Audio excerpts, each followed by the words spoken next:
Hello guys, today is 24 May 2025 and we are starting our Leetcode journey back again. We'll be solving problem of the day every day, right, starting from today. And the purpose of making these videos is quite simple. Let me explain it to you.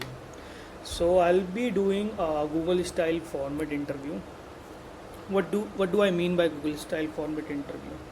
So I'll be using Google Docs. But one thing I have noticed that LeetCode have recently embedded this notes in their platform, right?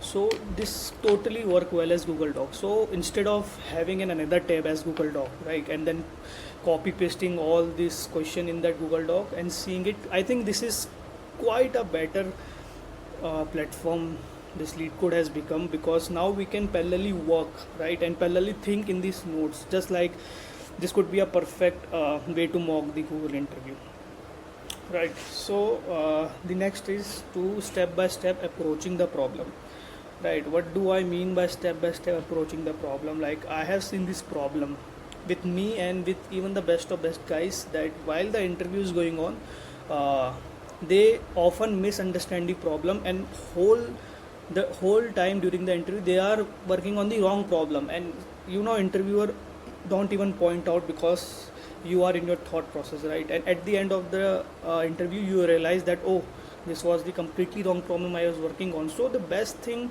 to avoid such circumstances is to initially confirm with the interviewer by running the solution or whatever you are thinking on the dry run test cases, so that you can confirm that this is the correct approach. And why this is important? Because this way you can also point out or go in the right direction and align your mindset with the interviewer. So this is quite a juicy tip, I would say, right?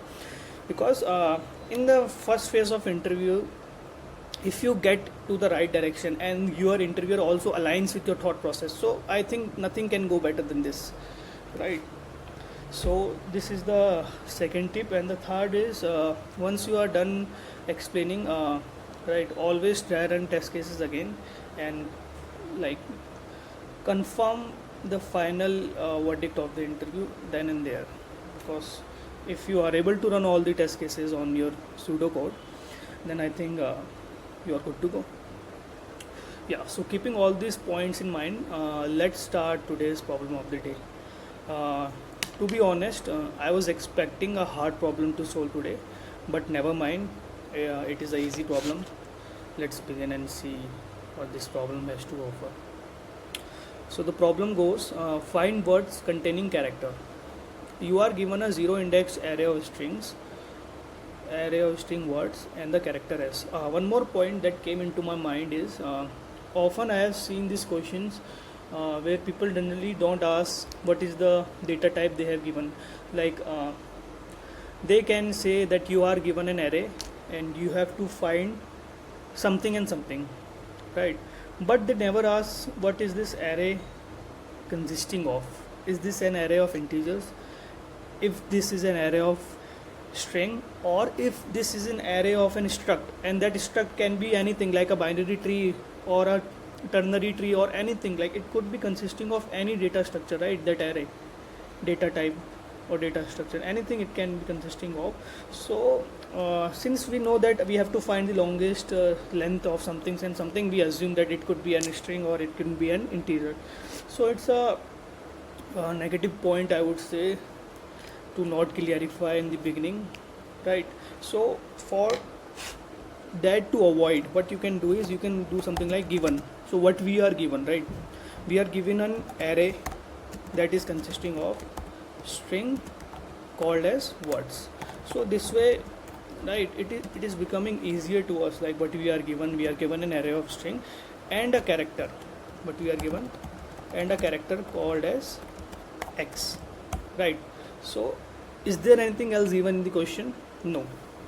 So this way we are confirmed that we have an array of a string called as words and we have a character called as x. That's it. This is an easy problem, but imagine it was a very hard problem, and Google is quite notorious in asking lengthy problems. So there can be a lot of questions, lot of like this given items in the problem, right? So you have to make sure that you count them all and not forget anything. And how can you do that is by simply writing it, right? Because you will be given Google Docs, right? And no one's stopping in to write anything in it, right? As long as it is the part of the interview and you're not doing any malpractices, right? All right, so now what we have to return, right? Now what is the ask of the question? This was given, and what is the ask of the question? We want to return array of indices representing the words that contain that character X, right? So what we want to return is an array. Array is given and we want to return an array again. Now what is this array consisting of? Indices, right? Indices, right? And what are those indices? Simply words containing X. Simple as that, right? Now I would say create one more column of your thought process. Although this is quite an easy problem, but you get the idea, right? How we are approaching the problem, what's the step-by-step process that I personally would do. There can be a lot of other process, right? But do whatever you feel comfortable with. I am practicing with this, and generally if I practice this approach for every problem of the day, at the time of interview I will be comfortable with this approach, right? I hope you get the idea what I am saying.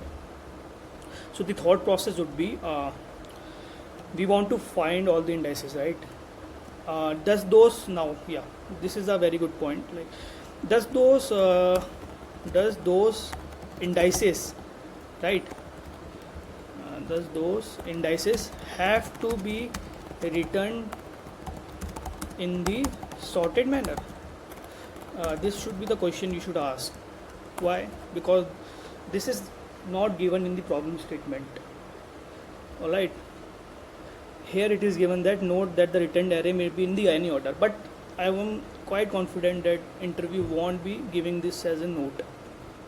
So this is a good question to ask, and this will like had a good impression in the interview that you are trying to understand the problem in the very best manner, right? So now interview says it can be in any order, right? So we are good to go, right? Those are the only things we could ask. Now what we can do is we can explain our thought process and try run some of the few test cases just to understand if we have understood the problem correctly or not, right? If we are in the right direction or not, right? So what we can say is that we can traverse the array, right? We can traverse the string array,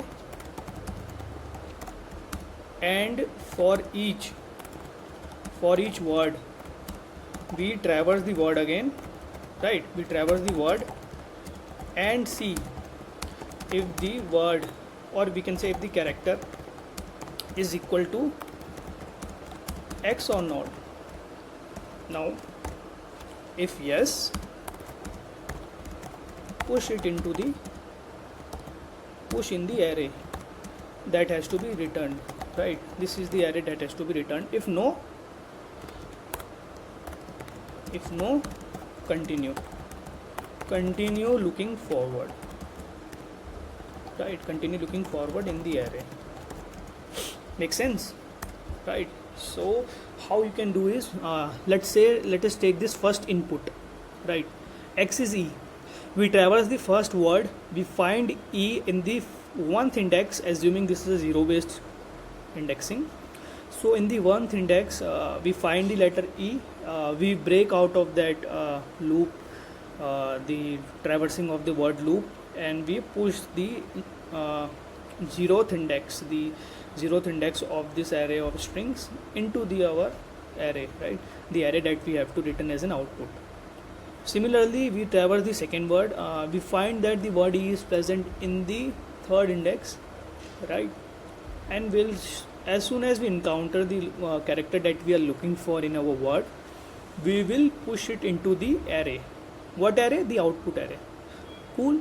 So this is the simple approach you can tell, and you can dry run, and we can see that 0 is 1 is the desired output. If the interview says yeah, this is good to go, then you can soon proceed with the pseudocode, right? And the code can be in any language, right? In any programming language that you are comfortable with. So I would personally prefer C++, right? So let's start. Let's say int return output vector. This is my method, right? This takes a character x, right, and a vector of string words. You remember I have made this given thing, right? So one thing is that we can do the mapping in our mind, two parameters. Why? Because we have written two things in our given phrase, right? This is how you can connect the dots here. So we are given these two things and we just took both of them as a parameter, right? Now we can simply work in this method and write the solution for it. Let's say int n is equals to words dot size. Right now we can just traverse in the string, right, in this array of strings, right? Let's say this is the string word, current word, let's say, right? Current word is equals to words of I. Makes sense? Now we can traverse.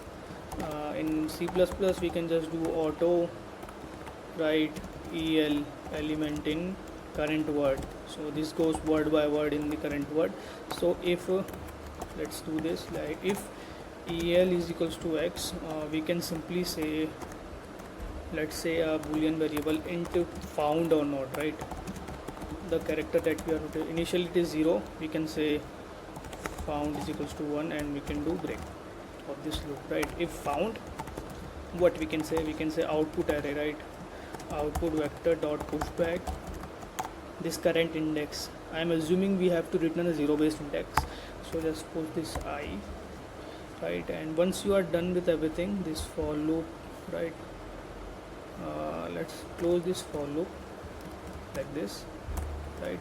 And you can return output vector, output, not this way, output vector. Makes sense, right? We can declare this output vector in the beginning of our program, output underscore vector. That's it, right? Did I miss anything? I think not. If it is found, we push. Makes sense. Now what you can do is your pseudocode is ready and you are pretty confident that this would pass all the test cases, right? You can mentally try run everything in your mind, right?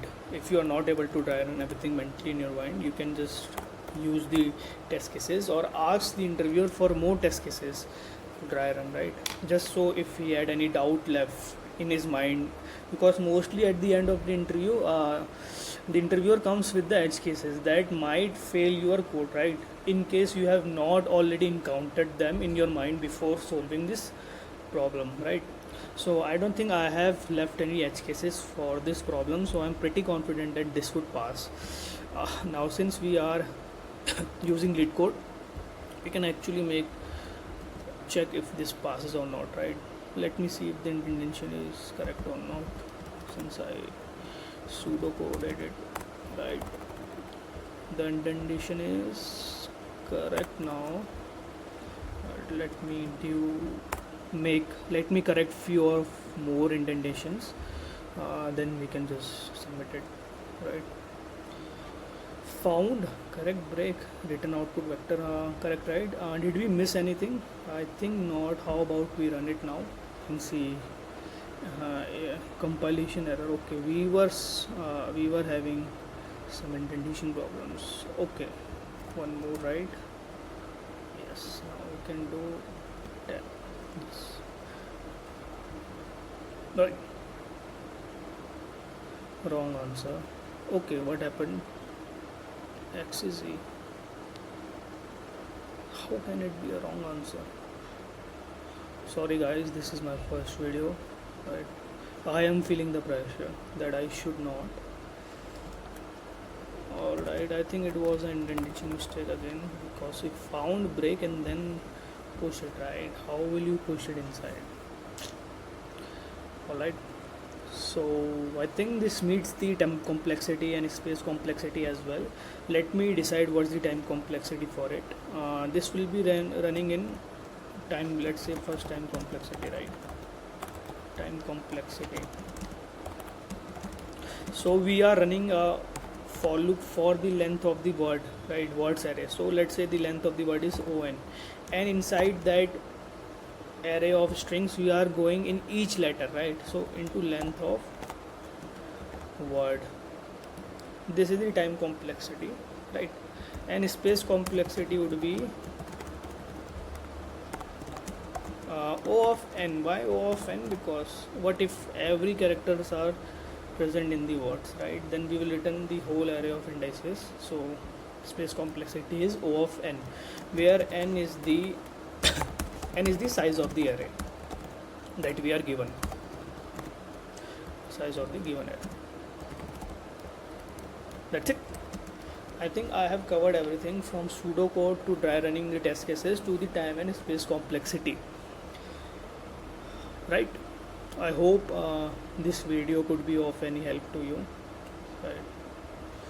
We are starting from easy problem today. I hope we'll get to more harder and harder problems, which would include topics such as dynamic programming, graphs, binary trees, binary search trees, and tries, even tries. I have seen quite a few of my friends have even asked try, not for Google but for some other companies. But yeah, we have to be ready for every data structure that is thrown to us, right? Alright guys, I'll meet you in the next problem of the day coming up tomorrow on 25th May 2025, that is Sunday. Hope you guys keep grinding.